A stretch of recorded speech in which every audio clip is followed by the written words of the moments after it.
லூக்கா அதிகாரம் 11. அவர் ஒரு இடத்தில் ஜெபம் பண்ணி முடித்த பின்பு அவருடைய சீஷர்களில் ஒருவன் அவரை நோக்கி, ஆண்டவரே, யோவான் தன் சீஷருக்கு ஜெபம் பண்ண போதித்தது போல நீரும் எங்களுக்கு போதிக்க வேண்டும் என்றான். அதற்கு அவர், நீங்கள் ஜெபம் பண்ணும்போது, பரமண்டலங்களில் இருக்கிற எங்கள் பிதாவே, உம்முடைய நாமம் பரிசுத்தப்படுவதாக, உம்முடைய ராஜ்யம் வருவதாக, உம்முடைய சித்தம் பரமண்டலத்திலே செய்யப்படுகிறது போல பூமியிலேயும் செய்யப்படுவதாக.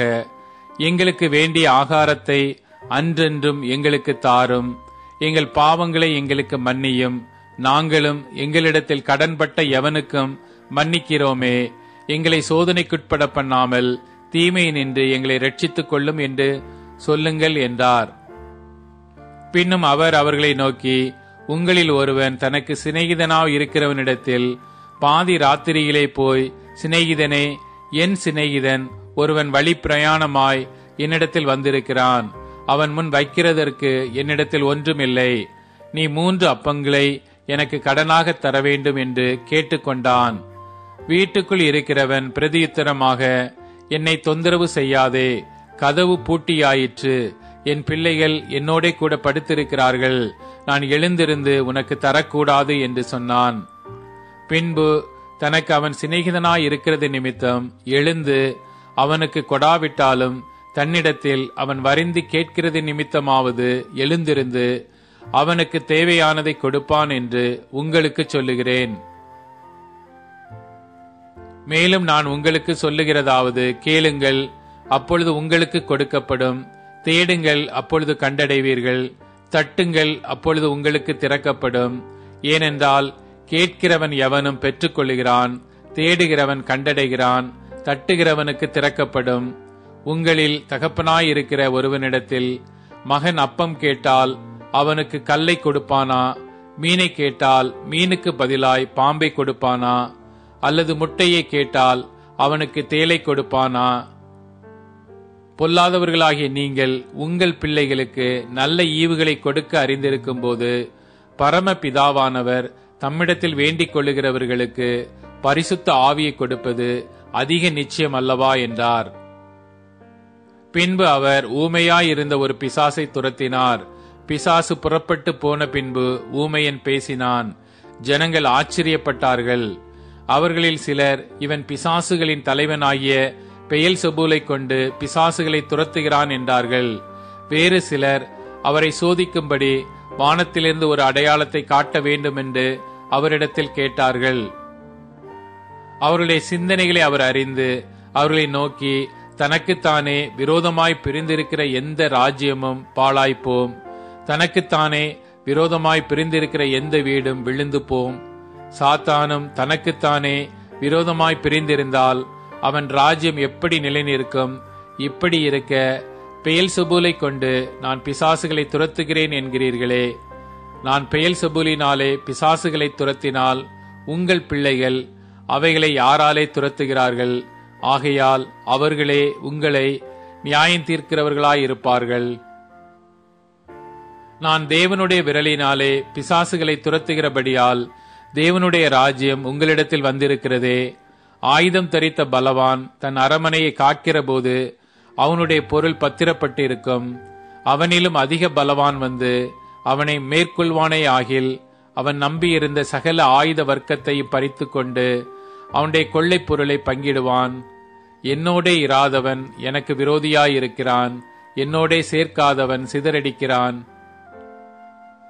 அசுத்த ஆவி ஒரு மனுஷனை விட்டு புறப்படும் போது வறண்ட இடங்களில் அலைந்து இளைப்பாறுதல் தேடியும் கண்டடையாமல், தான் விட்டு வந்த என் வீட்டுக்கு திரும்பி போவேன் என்று சொல்லி அதில் வரும்போது அது பெருக்கி ஜோடிக்கப்பட்டிருக்க கண்டு திரும்பி போய் தன்னிலும் பொல்லாத வேறு 7 ஆவிகளை கூட்டிக் கொண்டு வந்து உட்புகுந்து அங்கே குடியிருக்கும். அப்பொழுது அந்த மனுஷனுடைய முன் நிலைமையிலும் அவன் பின் நிலைமை அதிக கேடுள்ளதாயிருக்கும் என்றார். அவர் இவைகளை சொல்லுகையில் ஜனக்கூட்டத்தில் இருந்த ஒரு ஸ்திரீ அவரை நோக்கி, உம்மை சுமந்த கற்பமும் நீர் பாலுண்ட முளைகளும் பாக்கியமுள்ளவைகள் என்று சத்தமிட்டு சொன்னாள். அதற்கு அவர், அப்படியானாலும் தேவனுடைய வார்த்தையை கேட்டு அதை காத்து கொள்ளுகிறவர்களே அதிக பாக்கியவான்கள் என்றார்.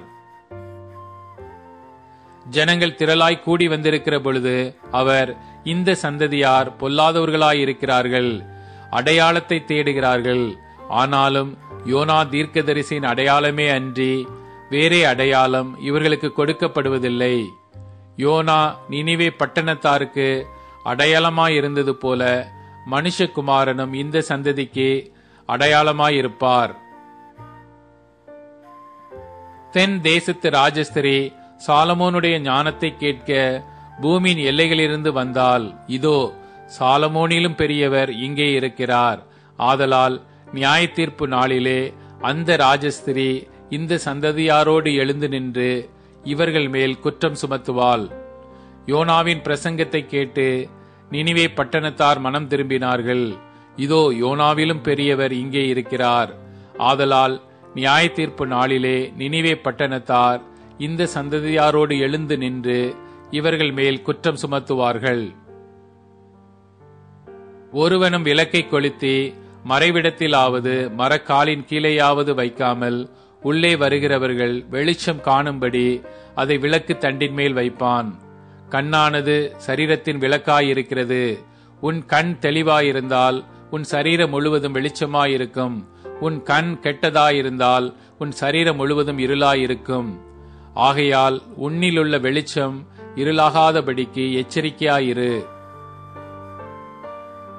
உன் சரீரம் ஒரு புறத்திலும் இருளடைந்திராமல் முழுவதும் வெளிச்சமாயிருந்தால் ஒரு விளக்கு தன் பிரகாசத்தினாலே உனக்கு வெளிச்சம் கொடுக்கிறது போல உன் சரீரம் முழுவதும் வெளிச்சமாயிருக்கும் என்றார். அவர் இப்படி பேசிக் கொண்டிருக்கையில் பரிசேயன் ஒருவன் தன்னுடனே கூட அவர் பகர் போஜனம் பண்ண வேண்டும் என்று அவரை வேண்டிக் கொண்டான். அவர் போய் பந்தி இருந்தார். அவர் போஜனம் பண்ணுகிறதற்கு முன் கை கழுவாமல் இருந்ததை பரிசேயன் கண்டு ஆச்சரியப்பட்டான். கர்த்தர் அவனை நோக்கி, பரிசேயராகிய நீங்கள் போஜன பான பாத்திரங்களின் வெளிப்புறத்தை சுத்தமாக்குகிறீர்கள், உங்கள் உள்ளமோ கொள்ளையினாலும் பொல்லாப்பினாலும் நிறைந்திருக்கிறது. மதிகேடரே, வெளிப்புறத்தை உண்டாக்கினவர் உட்புறத்தையும் உண்டாக்கவில்லையோ? உங்களுக்கு உண்டானவைகளில் பிச்சை கொடுங்கள், அப்பொழுது சகலமும் உங்களுக்கு சுத்தமாயிருக்கும். பரிசேயரே, உங்களுக்கு ஐயோ! நீங்கள் ஒர்த்தலாம், மறுக்கொழுந்து முதலிய சகலவித பூண்டுகளிலும் தசம பாகம் கொடுத்து நியாயத்தையும் தேவ அன்பையும் விட்டு விடுகிறீர்கள். இவைகளையும் செய்ய வேண்டும், அவைகளையும் விட்டு விடாதிருக்க வேண்டும். பரிசேயரே, உங்களுக்கு ஐயோ! ஜெப ஆலயங்களில் முதன்மையான ஆசனங்களையும் சந்தைகளில் வந்தனங்களையும் விரும்புகிறீர்கள். மாயக்காரராகிய வேத பாரகரே, பரிசேயரே, உங்களுக்கு ஐயோ! மறைந்திருக்கிற பிரேத குழிகளைப் போல் இருக்கிறீர்கள். அவைகள் மேல் நடக்கிற மனுஷருக்கு அவைகள் தெரியாதிருக்கிறது என்றார். அப்பொழுது நியாய சாஸ்திரிகளில் ஒருவன் அவரை நோக்கி, போதகரே, நீர் இப்படி சொல்லுகிறதினால் எங்களையும் நிந்திக்கிறீரே என்றான். அதற்கு அவர், நியாய சாஸ்திரிகளே, உங்களுக்கு ஐயோ! சுமக்க அரிதான சுமைகளை மனுஷர் மேல் சுமத்துகிறீர்கள். நீங்களோ உங்கள் விரல்களில் ஒன்றினாலும் அந்த சுமைகளை தொடவும் மாட்டீர்கள். உங்களுக்கு ஐயோ! உங்கள் பிதாக்கள் கொலை செய்த தீர்க்க தரிசிகளுக்கு கல்லறைகளை கட்டுகிறீர்கள். ஆகையால் உங்கள் பிதாக்களுடைய கிரியைகளுக்கு நீங்களும் உடன்பட்டவர்கள் என்று சாட்சியிடுகிறீர்கள். எப்படி என்றால், உங்கள் பிதாக்கள் அவர்களை கொலை செய்தார்கள், நீங்களோ அவர்களுக்கு கல்லறைகளை கட்டுகிறீர்கள். ஆதலால் தேவ ஞானமானது, நான் தீர்க்க தரிசிகளையும் அப்போஸ்தலர்களையும் அவர்களிடத்தில் அனுப்புவேன். அவர்களில் சிலரை கொலை செய்து சிலரை துன்பப்படுத்துவார்கள்.